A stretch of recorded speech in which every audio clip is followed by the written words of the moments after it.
Final update. Am I stupid for hoping this mess could turn into something more? Well, here it is, the final chapter of this long, messy saga.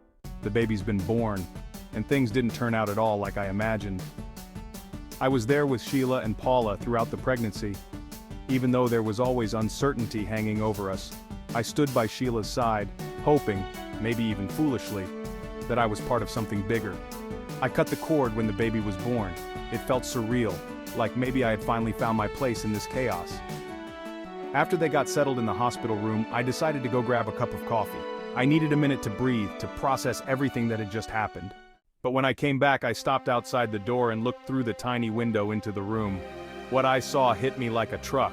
Paula was sitting on the edge of Sheila's bed, their foreheads pressed together. They were kissing softly, both of them crying big, fat tears. And in that moment, as I stood there staring through the glass, I knew. The life I had been hoping for, the one I thought we might be able to build together, was never going to happen. Still, I went back into the room. They sprang apart the second I walked in, trying to act like nothing happened. They fed me some line about how they were just emotional about the baby, and I let them. I pretended not to see what I had just seen, because honestly, what else was there to say? I knew it was more than that, but I wasn't ready to deal with it, not yet. Then the paternity test came back. The baby wasn't mine. It wasn't Tom's either. That was the final nail in the coffin, wasn't it? Sheila came home from the hospital with the baby, and Paula moved in to help take care of them. They tried to keep things normal, but I knew it was over. It had been over for a while, and now I couldn't pretend anymore. I packed up my stuff and left. Paula and Sheila became a family of 3, and as if things weren't strange enough, Tom moved in too. Apparently he's going to be the stay-at-home dad to a kid that's not his either.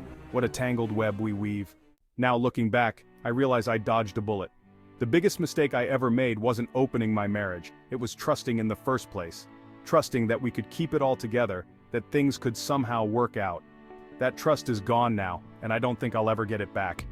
Maybe one day I'll heal, but for now, I just feel numb. I'm done with the lies, done with trying to make sense of a life that never really made sense to begin with.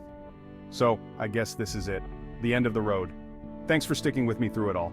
I don't know what comes next, but I'm done trying to figure it out for now.